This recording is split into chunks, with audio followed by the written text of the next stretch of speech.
Hi guys, I'm here with my 3-year-old boy and we're obviously live. He's definitely going to be noisy and let's just see if we can do a live. Oh, it's a bit chilly this morning. I've got a coffee. Actually, I'm going to top my coffee up. So I'm going to try and do a video today and learn all about all the different homes Elvis Presley lived in from his birth to Graceland. And I found something. Oh God, so cold this morning. And I found something that has got them all listed out. So I thought we'd learn them together, do a bit of research together.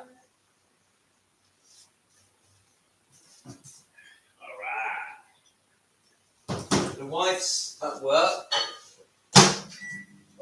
My kids are upstairs. One of my kids are at football. My other girl is at trampolining class. So I'm not sure how much noise we're going to get in this room. Right. And Tino is free.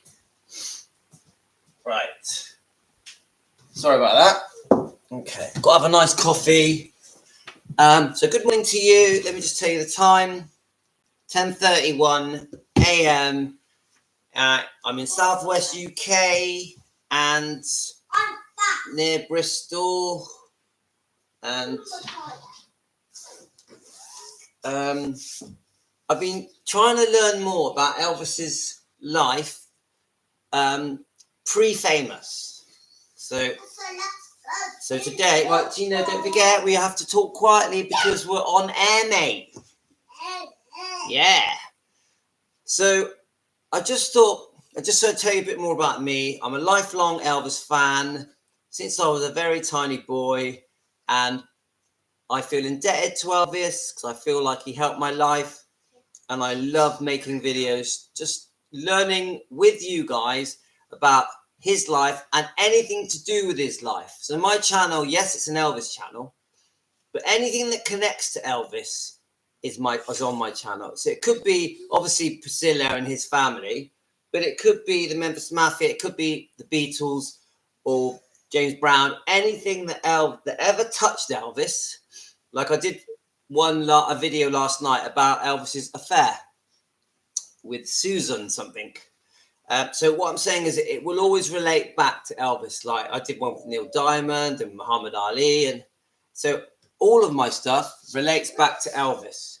So I have decided I need to learn more about Elvis's life before he got famous. So I thought today we could learn about the homes he lived in from birth and then gradually work through the homes. I'm going to read this because I want to do my research with the subscribers or with you guys that might be watching. I know many of you don't watch my lives until you wake up because you're in a different time zone. So later on in the day, I'm 56 years old. I'm 57 in July, and I'm semi-retired.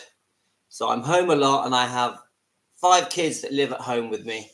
So I keep busy, and my wife is a school teacher, so she's out and about, and the kids all have busy lives. Right, let's start from the beginning.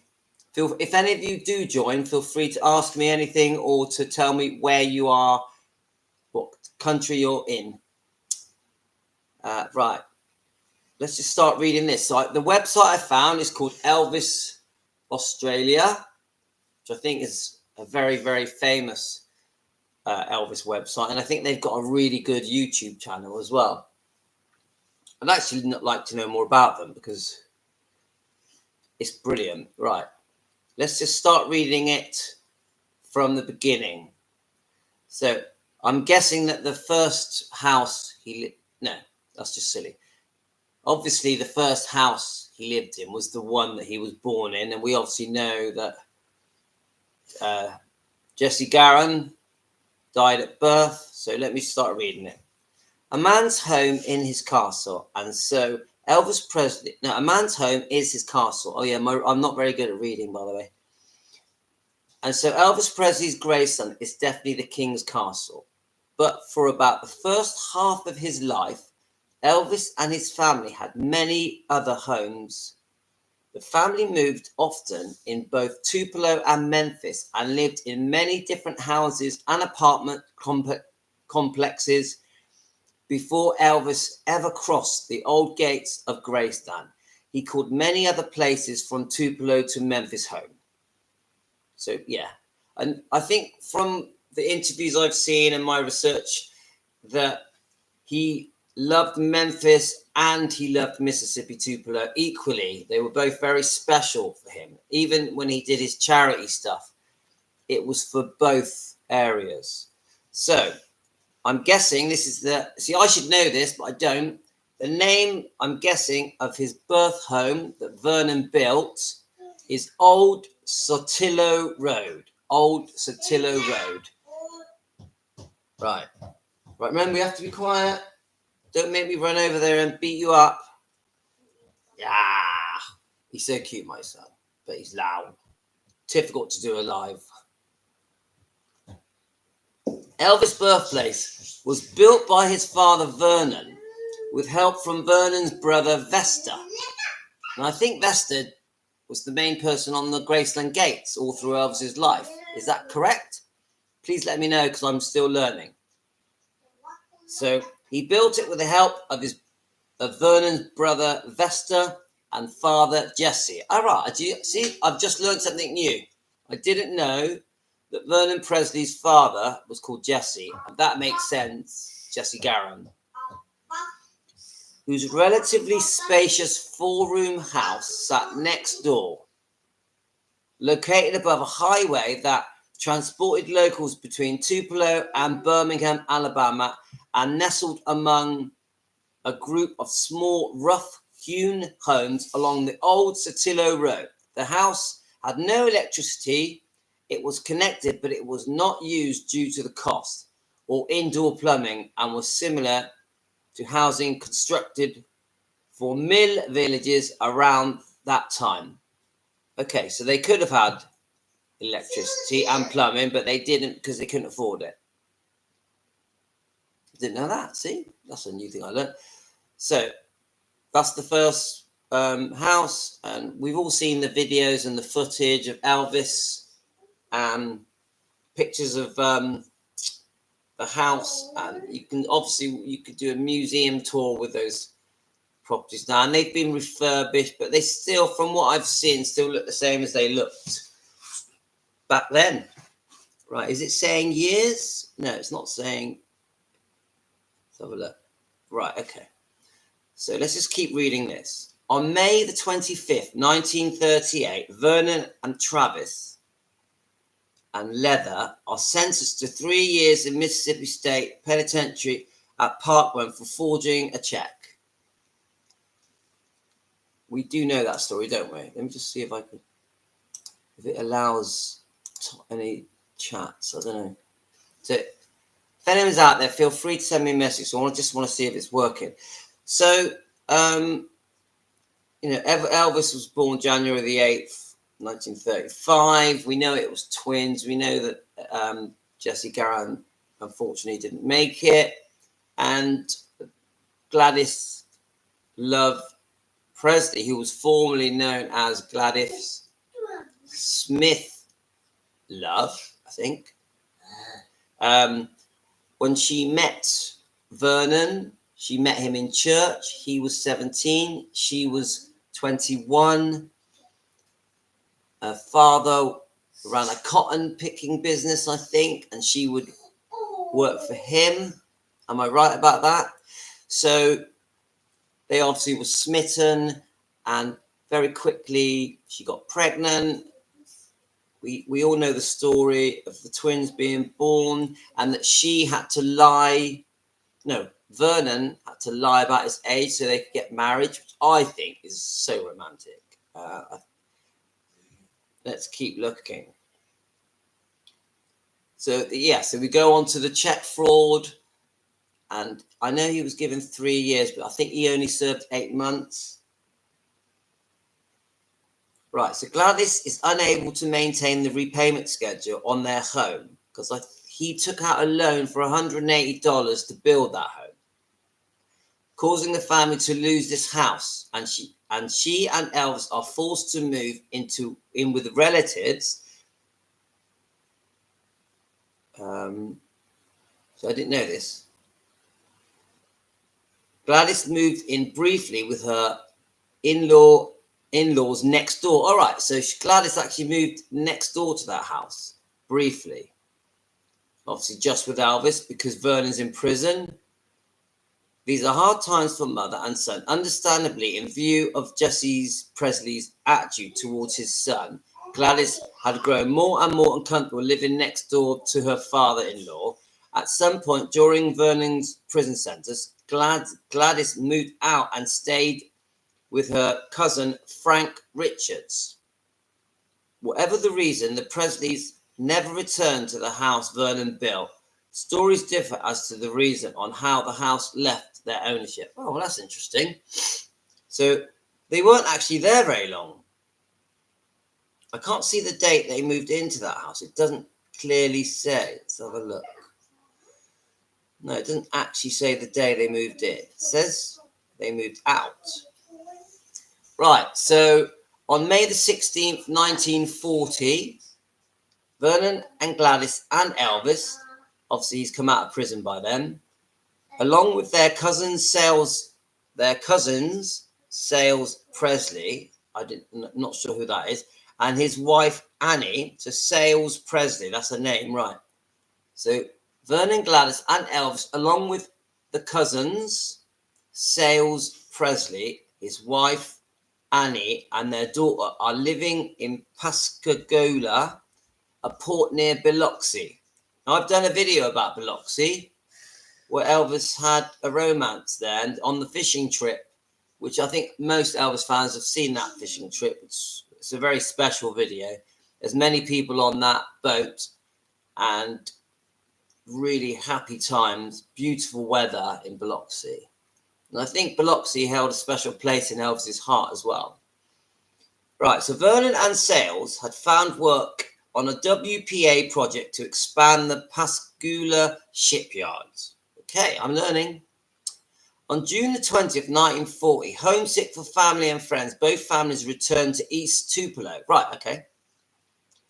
For a time, the Presleys shared a 2-family house on Reese Street with Vesta and Klets. Okay, that's June 20, 1940. So let's moving on to this. I hope I'm not being too boring. On November the 6th, 1940, the Presleys are now living in a rented house at 510, then it says half Maple Street, or 1 to 2 Maple Street in East Tupelo. I'm not aware of that property. Do any of you know that, Maple Street? Right, there's a bit of a jump here. So that tells me they could have lived there for 5 years. On August the 18th, 1945, Vernon purchased a new 4-room house in Berry Street, East Tupelo, from Orville Bean. The price was £2,000 with a down payment of $200. With a down payment of $200 and monthly installments of $30 plus 6% interest. About right, isn't it? 6% interest. In England, what are we now in England? I think we're about 5%. Oh, what is your interest rate over there, wherever you live? Nothing. Right, so we're jumping just a year forward here to July 18th, 1946. Just 11 months after purchasing the house on Berry Street, Vernon sells. Actually transfers the deed over to a friend, Aaron Kennedy, for $3,000. All right, so he's made $1,000 profit to avoid foreclosure proceedings. Oh, right, okay. So he wasn't making his payments, but still made a profit. Immediately then, Aaron Kennedy gives Orville Bean a deed of trust, which is the same thing as a mortgage. The Presleys move into Tupelo, first to Commerce Street, then to Mulberry Alley. I think I've heard of Mulberry Alley. A small lane running besides the fairground, just opposite the town's black neighbourhood, Shake Rag. And we all know about Shake Rag. And I've learned that the reason it was called Shake Rag is because all of the local people in those areas near Tupelo or in Tupelo would do their washing outside, and they would shake the rags. And it was it was obviously mainly people that were very poor. There was a lot of non-white people, but Elvis had a lot of friends in the Shake Rag areas and would go to the churches and sing gospel. But he also was very comfortable in and around that area of Tupelo, and obviously this had a massive influence on his life. I would say pivotal influence on his life. Hanging around in the Shake Rag areas and going to the cinemas. I'm trying to remember the name of the cinema that he went to. It'll come to me. And I've done a video of some of his friends, and they would hang out at the cinemas. We know that Elvis's first job was an usher. So I'm going to keep reading. So we've gone past 1946. We're in 1947 now. By the time Elvis enters his 7th grade at Milan Junior High School, the family is living at 1010 Green Street, Tupelo, a house designed for whites only in a respectable coloured neighbourhood. Okay, see, I didn't even know that. That's 1947. 1948, Elvis enters 8th grade at Milan Junior High School. Okay. On November the 6th, 1948, when Elvis was in the 8th grade, the Presleys moved to Memphis, Tennessee, about 80 miles northwest of Tupelo, and lived in a downtown boarding houses for most of the year. Okay, so 1948 is the year, November the 6th, 1948 is the year that they went to Memphis. And don't they still have a replica of the car that they all used to go to Memphis? Now, this is interesting because I think many Elvis fans that really don't understand the history of Elvis and his parents, etc., just assume that he grew up in the tiny little house on, let me get the road, Sotelo Road, and then eventually, after a very humble, poor upbringing, in 1948, they get a car, load up the car, and all move to Memphis, Tennessee. You don't realize that they had, let me count them, 1, 2, 3, 4, 5, 6, 7, 8 different homes before they eventually go to Memphis. Okay, so let's take a look at where the Presleys family lived in Memphis before they moved to their beloved Graceland. So this is the point of this video. It's from birth to Graceland. In November 1948, Elvis and his parents Gladys and Vernon packed up their 1937 Plymouth. So this is the one that we all know about. I think it's a green colour, and I think it's parked outside the Sotelo Road house, like a museum piece, and drove about 2 hours northwest from Tupelo, Mississippi to Memphis, Tennessee. Vernon and Gladys hoped for a better job prospects in the bigger city, but was often scarce or working for a low wage, and it was just the three of them. Other family members such as Elvis's paternal grandmother, Minnie Mae, moved with the family too. Okay, and we all know about Minnie Mae. So this is going to be a bit of an interesting story. I'll show you that picture because I was reading about that picture. Now, you see Elvis there? I'm not sure the exact age. He's about 10. I'll just read that clip and I'll tell you what I learned. The family's first address in Memphis was 370 Washington, and they paid $11 a week rent. The Presleys stayed there for less than a year and then moved to 572 Poplar, where they stayed just a few months, Elvis entered Humes High School while living on Poplar, and he earned mostly B's and C's. Okay, so the one we all know is coming up. So we know this picture, and we know Lauderdale Courts. Because again, if you weren't an Elvis fan, you didn't really look at his history. You would think that he moved from the Sotillo Road first house that Vernon built straight to Lauderdale Courts. You wouldn't think there was an in-between. So it's actually very interesting, this. Anyway, this picture here, Elvis on his bike, was accidentally taken. I don't know if accidentally is the right word, but a woman was going into the shop, the corner store there, and she wanted to get her film developed in the store, but there was still one picture left, and she didn't want to waste it. So she went outside the shop and saw this very handsome young boy on this very shiny looking new bike that I think Elvis got for his 8th grade birthday. I'm just trying to think how old he would have been. You tell me, guys. And the boy was outside, and she says to the boy, "Do you mind me using up my last picture on you?" And the boy very graciously and well-mannered and polite went, "Yeah, sure." And she took his picture and put it in a box in her home, not knowing it was Elvis Presley, because obviously then he was not famous. And years later, she gets this box out, sees the picture, realizes it's Elvis Presley, can't believe that she's got one of the only pictures, and it's outside a drugstore that was called S&S Drugstore, and it's 1949. So we can work out his age from that, can't we? If he's born in 35, so he's probably 13 or 14. He's very small, isn't he, for his in that picture? So what is the chance of that she asks Elvis Presley she can take a picture of him, and it's a very rare photo, and I think she actually gave that picture back to the Presley family. So what an interesting story. What is the chance of that? It's like billions to one that she would come out and take his picture, because there was only one left. So I'm just doing a live at the moment. Okay, have fun. Anyway, so it's my daughter, she's 17, she worships me. Don't you? You worship me, don't you? Her name's Talia. Right.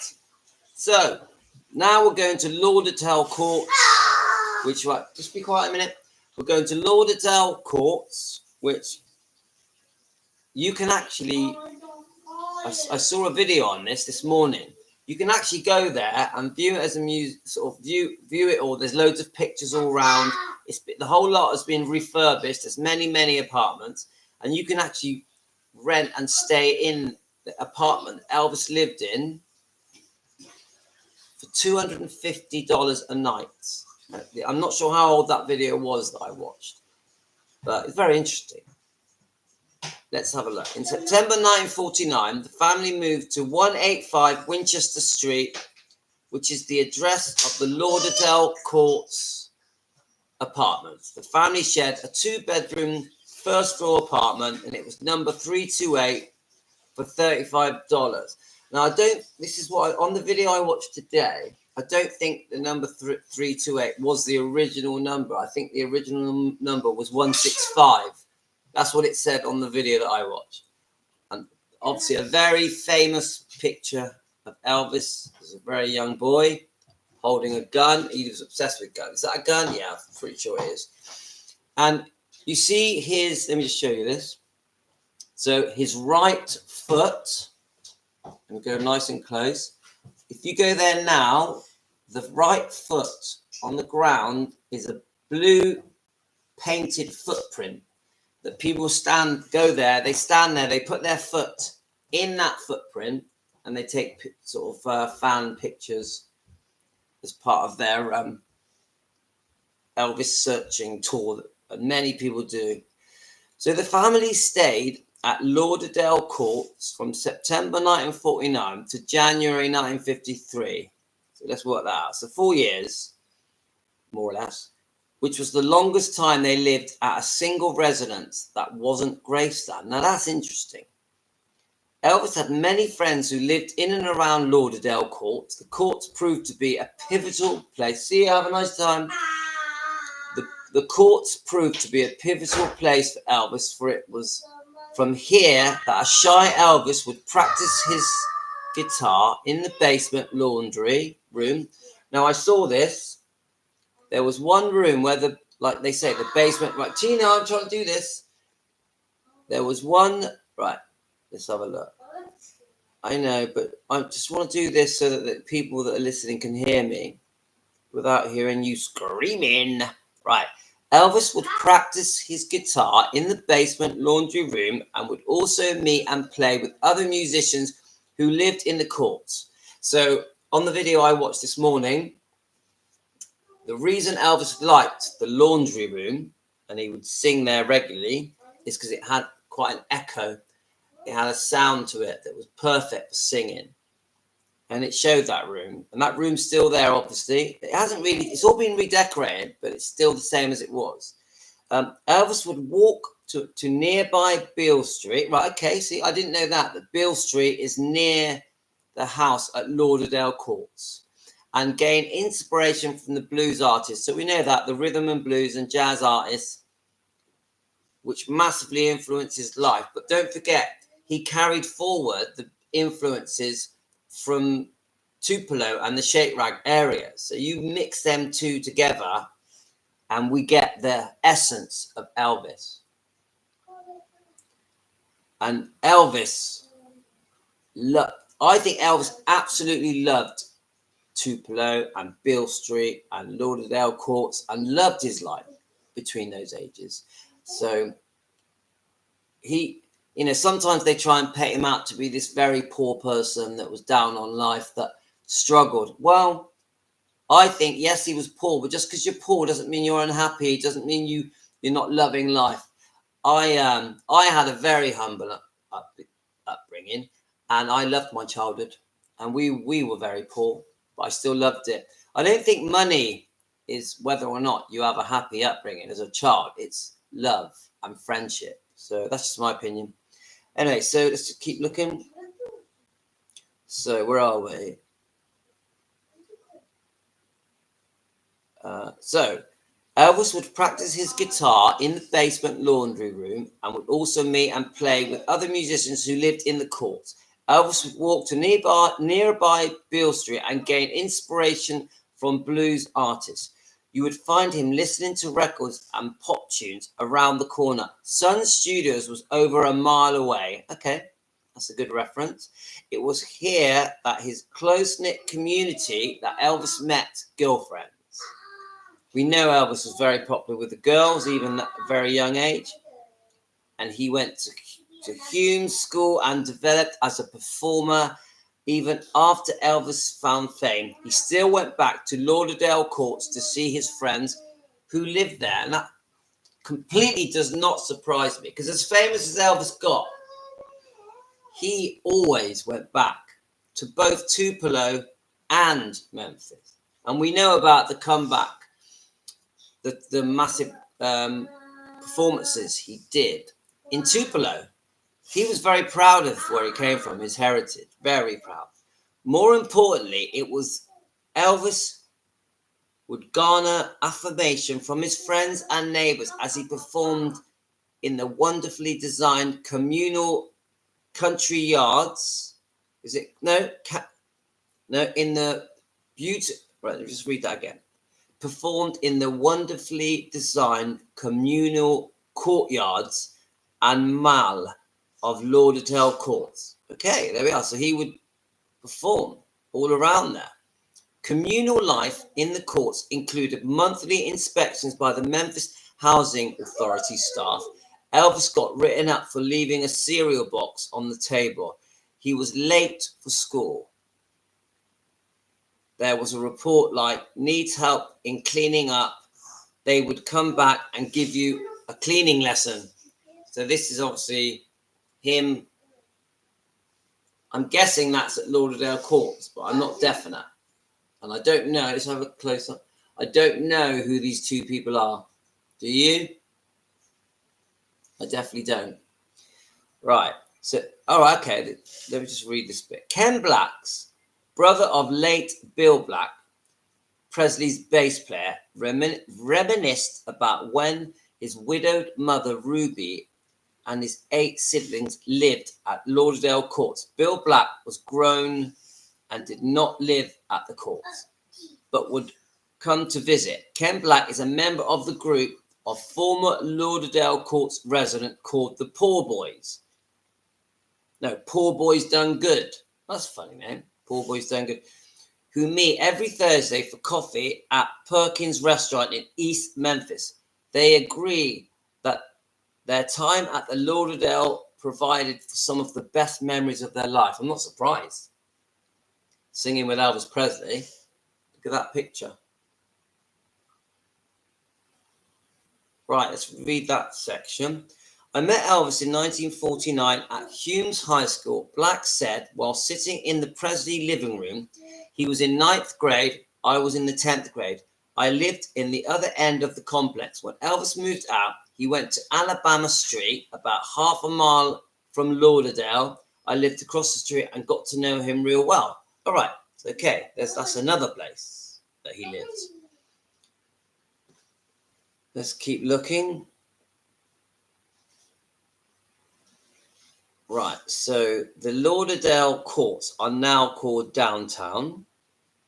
Let's have a look. No. The Lauderdale Courts are renamed Uptown Square. Is being renovated to become one of downtown Memphis' hippest addresses. And I think that's already happened because I think the video I watched this morning showed that. So built in 1938 by Cader of Memphis, finest architects and designers, it was a public housing development built under President Franklin Roosevelt's. Lauderdale Courts was one of the first U.S. public housing projects. They did a really good job, and it housed many, many families, and it was really good. If you were on low income, you know, these were a lifesaver. Right, so a new address.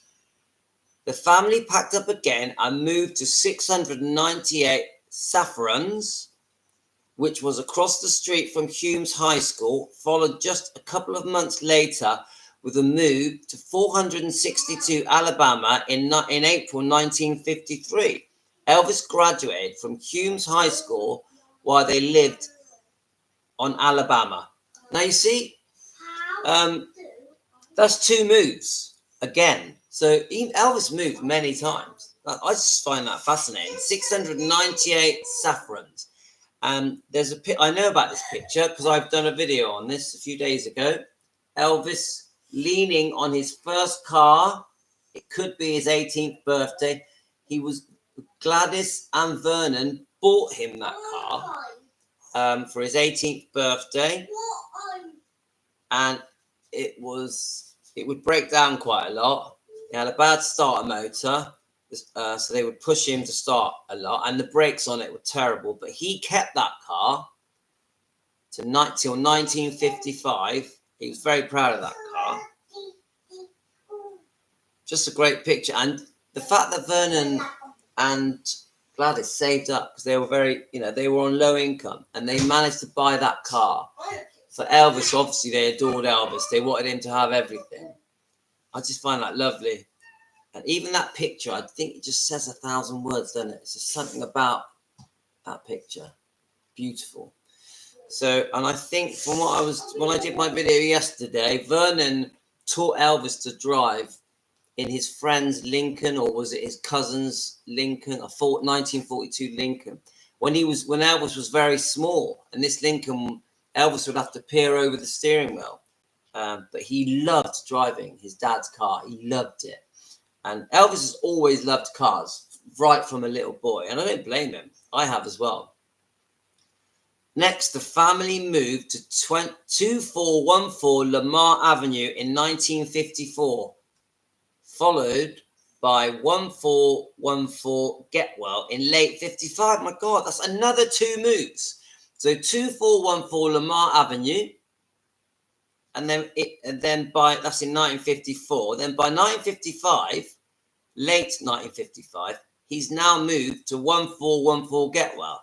There isn't a lot of detail in Elvis biographies about these moves because it's during the time that his career takes off.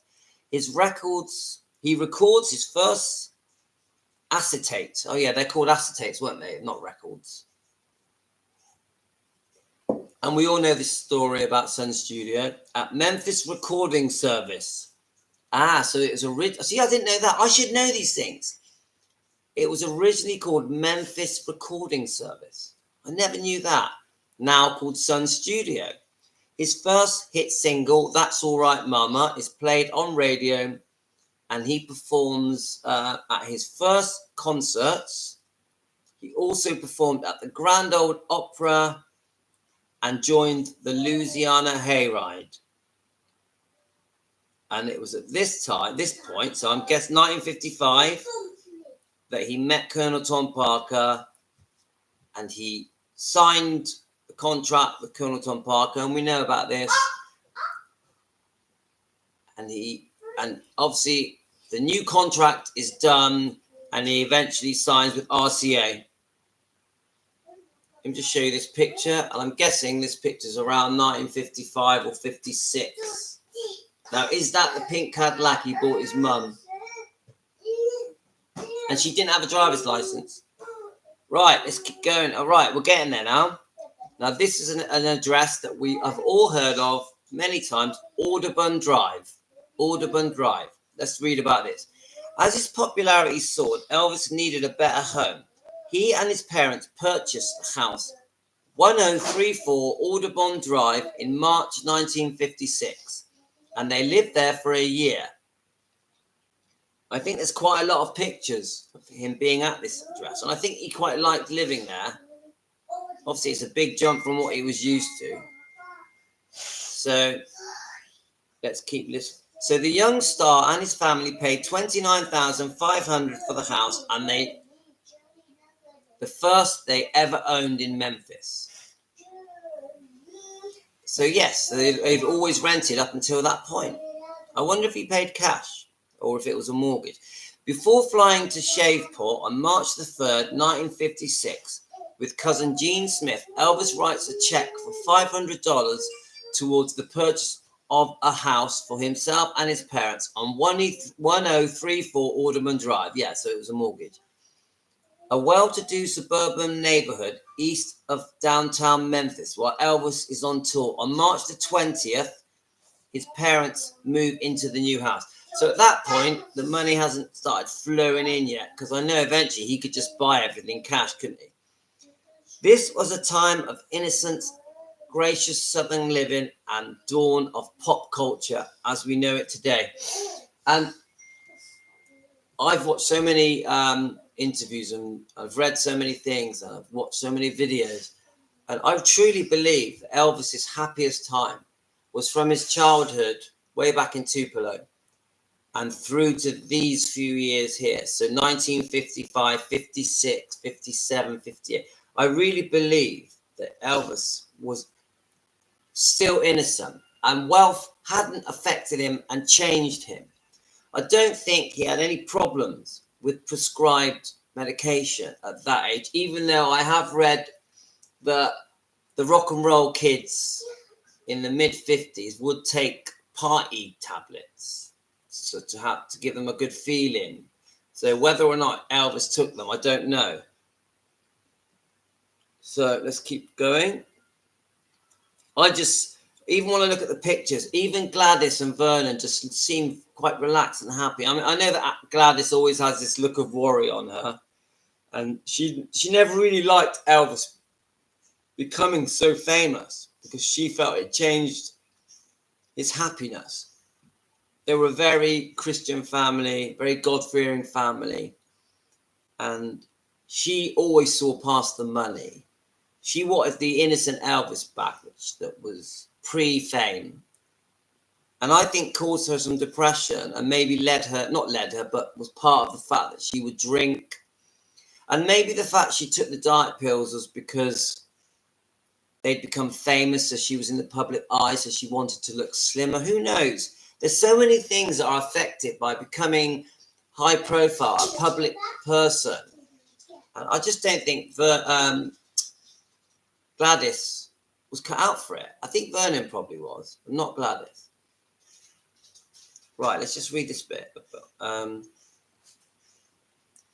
Elvis really did find a new place to dwell, purchasing his first home on 1034 Alderman Drive with royalties earned from Heartbreak Hotel. So maybe he did buy it outright. Oh no, I see what he's done. He's put a deposit on it and then he goes back and buys it outright. This was the time of innocence, gracious southern living, and the dawn of pop culture as we know it today. Great words. During his 13-month stay at Audubon, Elvis became a multiple hit recording artist with RCA, a movie star, a teen idol, a breadwinner. Obviously, he paid for everything for his immediate family. So he looked after all of his family, all of his relatives, and his friends. We know how generous was. We know how kind and amazing Elvis was. An award winner and ultimately a homeowner with numerous additions and customizations to the property as designated by Elvis, which remain to this day. I'd love to go and see that home.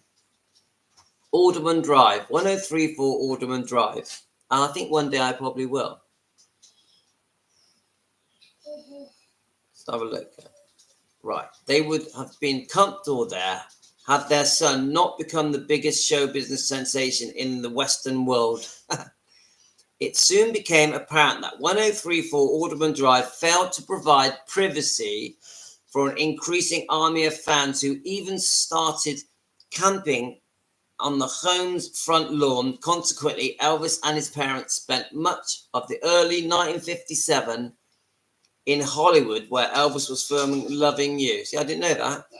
Which featured his parents. So in 1957, they were in Hollywood filming his first film. I'm pretty sure it was his first film.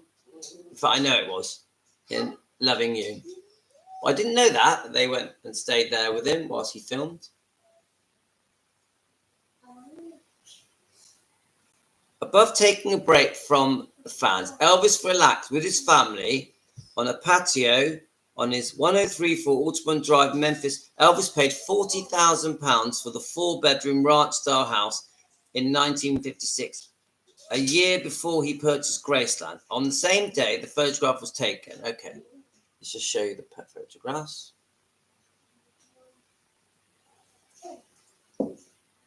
Okay, where are we now? I think we're coming to the end of it now. Graceland, right. Finally, we're at Graceland. I hope I haven't bored you too much. Elvis's career skyrocketed in 1956 for the first time in his life. He had the money and the stability to truly buy his forever home, and so he did. On Saturday, March the 17th, 1957, a day after they returned to Memphis, Elvis's mother and father called the real estate agent, Virginia Grant, to see what she had to offer. Grant wasted no time. That day, she showed them 2 properties, leaving Graceland to the last. By 6 p.m., she had accepted a £1,000 deposit from the Presleys and drawn up a provisional sale contract detailing the terms of sale, including an asking price of £90,000. See, I didn't know what the asking price was. At 10 a.m. on Monday, the 19th of March, a 22-year-old Elvis, accompanied by his parents, met at Graceland, located at 3764 Highway and 51 South. Now, of course, Elvis Presley Boulevard.